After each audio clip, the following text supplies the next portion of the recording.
Dalam tema firman Tuhan, rohani stabil, pasti berkatmu stabil. Wahyu pasal yang kedua ayat yang kedua kepada jemaat di Efesus. Aku tahu segala pekerjaanmu, baik jeripayamu maupun ketekunanmu. Aku tahu bahwa engkau tidak dapat sabar terhadap orang-orang jahat, bahwa engkau telah mencobai mereka yang menyebut dirinya rasul, tetapi yang sebenarnya tidak demikian, bahwa engkau telah mendapati mereka pendusta. Wow. Rohani dari jemaat yang ada di Efesus adalah rohani yang super hebat, rohani yang mencapai, sudah mendekati sekali kedewasaan penuh, rohani yang sangat luar biasa. Ada orang yang coba-coba berdusta di dalam berjemaat, ada orang yang mau mengaku rasul, mereka langsung dapat tahu. Wow, Roh Kudus yang bekerja di dalam pribadi mereka kuat sekali. Roh Kudus begitu aktif. Roh Kudus sangat luar biasa. Kenapa? Mereka setia berdoa, mereka setia beribadah, mereka setia bedstone, mereka setia memuji Tuhan, mereka takut berbuat dosa,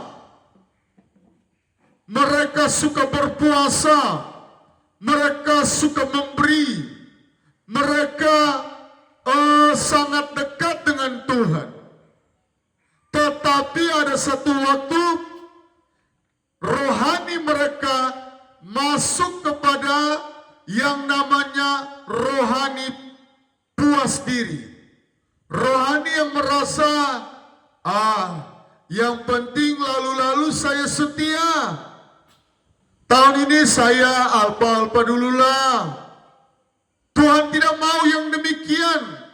Ternyata Tuhan mau kita orang percaya, rohani kita harus stabil, grafiknya naik terus.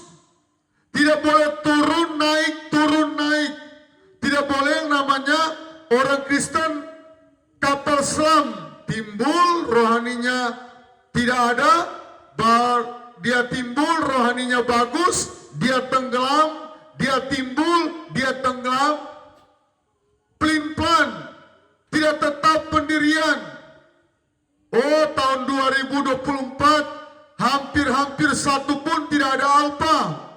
Tetapi sebaliknya 2025 ini hampir alpa semua. Bagaimana Tuhan memberkati dengan stabil? Bagaimana Tuhan memberkati dengan kepercayaan yang besar kalau hidup kita ini menganggap enteng tentang pengiringan? Kan 5 tahun berturut-turut saya paling setia. Sekali-sekali dong, di tahun 2025 ini saya banyak alpa. Tidak seperti itu. Tuhan mau kita belajar untuk terus setia sampai nafas kita yang terakhir. Jemaat yang ada di Efesus, Tuhan memuji dengan luar biasa. Aku tahu segala pekerjaanmu. Wow. Baik jeripayamu. Waduh. Ini mereka rasa-rasa mau tidur di gereja, tidak mau pulang ke rumah, mau ibadah 3 jam, 4 jam, tidak rasa jenuh. Jeripayamu maupun ketekunanmu. Waduh.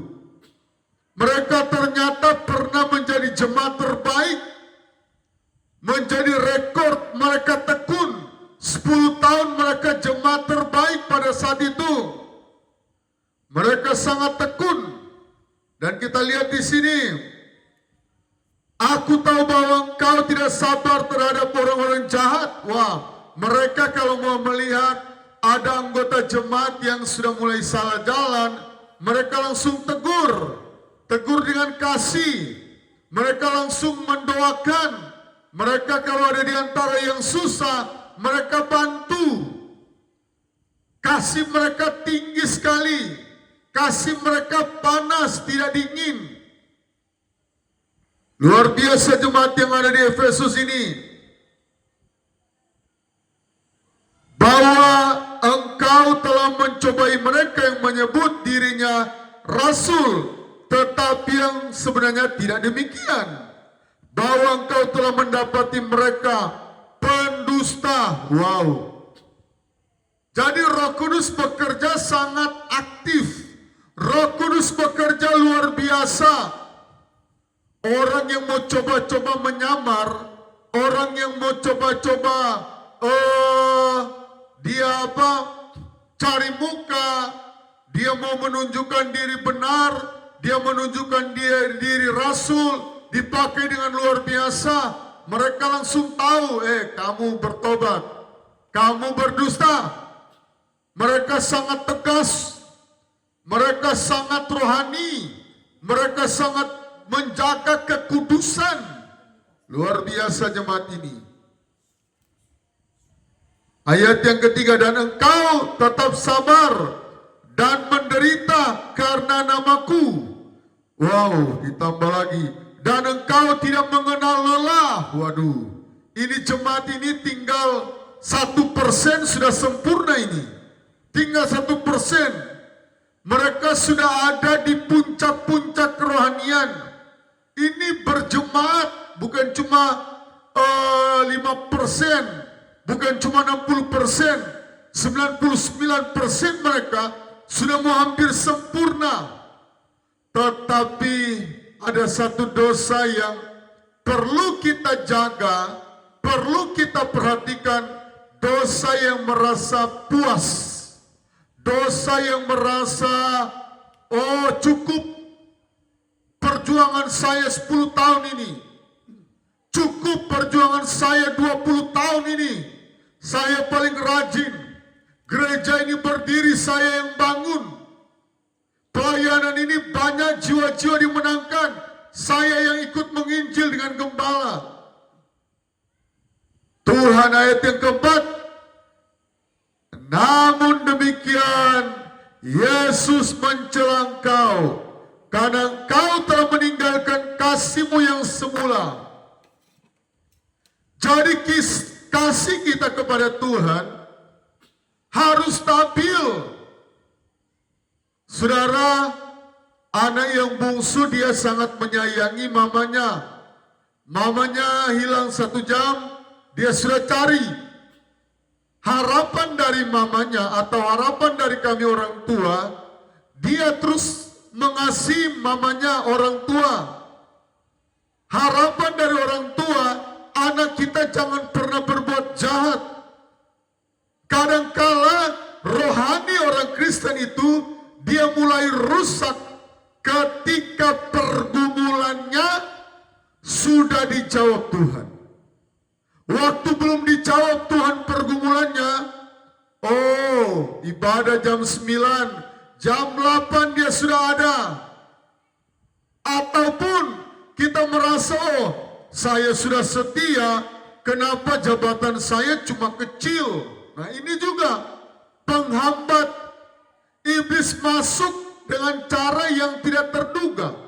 Iblis mau menghancurkan. Wah, jemaat ini, kami pernah mengalami yang namanya jemaat kasihnya yang luar biasa. Setiap minggu aksi 5 menit. Ini jemaat GBI Pondok Daud. Setiap minggu aksi 5 menit. Tetapi kalau dibandingkan dengan sekarang, 2 tahun, 3 tahun baru ada aksi 5 menit. Itu pun mengeluh. Tetapi kasih yang semula yang kami alami, kami jual pasar, jual makanan untuk pembangunan gereja. Setiap 2 minggu, bahkan kadang-kala setiap minggu, cari dana untuk pembangunan gereja ini. Rasa-rasanya tidak mau lelah, tidak mengenal lelah seperti jemaat ini. Tetapi seiring dengan ada yang sudah jadi manajer, ada yang sudah jadi jabatannya tinggi. Oh, dia kepercayaannya bos.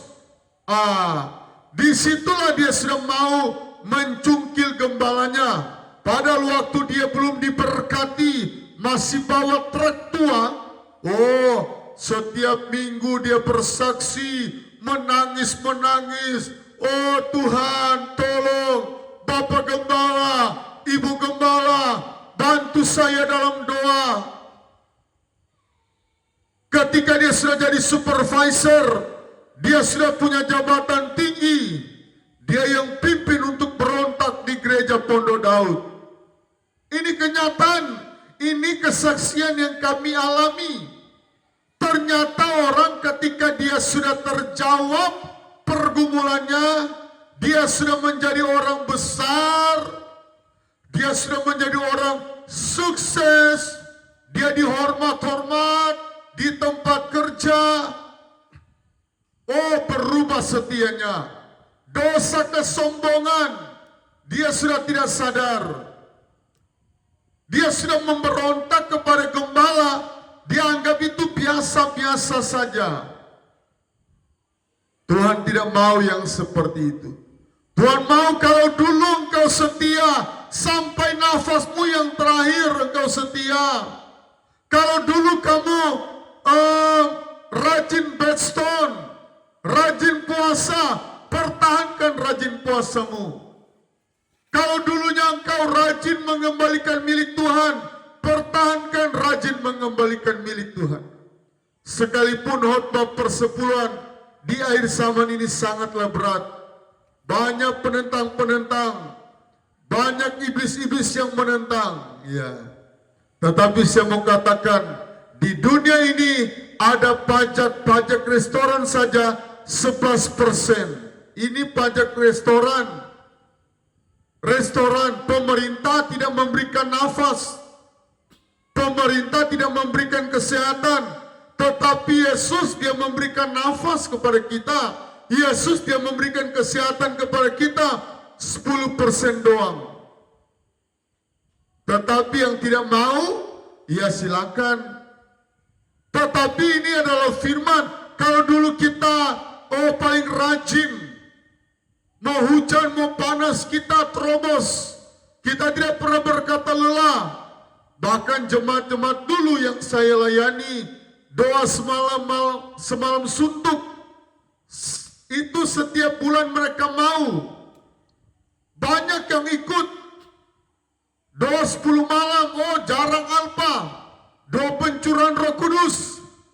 Tetapi iblis tahu bahwa ada satu kelemahan dari orang Kristen yang tadi, yang dipuji oleh Tuhan, ketika mereka sudah tekun, ketika mereka sudah banyak berbuat, iblis akan masuk dengan strategi liciknya. Aduh, kamu kan sudah banyak berbuat, lihat, pendetamu tidak menghormati engkau, pendetamu tidak berterima kasih, lihat, orang baru yang diangkat. Nah, itu cara kerjanya iblis. Orang baru yang dipuji oleh gembala. Padahal tidak. Sebagai seorang gembala, kami harus netral. Kami harus melihat sama rata. Kami punya istilah berdiri sama tinggi, duduk sama rendah. Mau kaya mau miskin, tetap kami layani. Dan kami sudah membuktikan kurang lebih hampir 10 tahun kami hanya melayani satu orang ibu yang jaraknya hampir 50 kilo dari tempat gereja sentral kami di Entrop. Hampir 10 tahun kami layani. Ketika ibu ini pulang ke Manado, baru kami berhenti melayani ibu ini. Kami tidak mau pandang, ibu ini orang kaya, orang miskin. Karena kami tahu hari penghakiman kami berat kalau kami melayani pilih-pilih kasih. Mari, pertahankan rohanimu. Kalau tahun ini engkau rajin berkorban, teruslah rajin berkorban. Kalau tahun ini engkau paling takut mau terlambat, teruskan pertahankan. Engkau rasa bersalah dan rasa berdosa kalau engkau datang terlambat di gereja. Tetapi kalau engkau sudah anggap biasa terlambat, nggak apa-apa. Kan saya ada lembur. Kan yang penting saya ibadah itu hati-hati. Ayat ini ayat yang keempat. Namun demikian Yesus mencela engkau karena engkau telah meninggalkan kasih semula. Sebab itu ingatlah betapa dalamnya engkau telah jatuh. Bertobatlah dan lakukan lagi apa yang semula yang engkau lakukan. Apa yang semula, mari kita kejar, mari kita pertahankan. Supaya apa? Tuhan berkata, kalau engkau tidak bertobat, aku akan mengambil kaki Dian, akan mengambil kepercayaan Tuhan. Wah, fatal, fatal. Tuhan Yesus memberkati kita.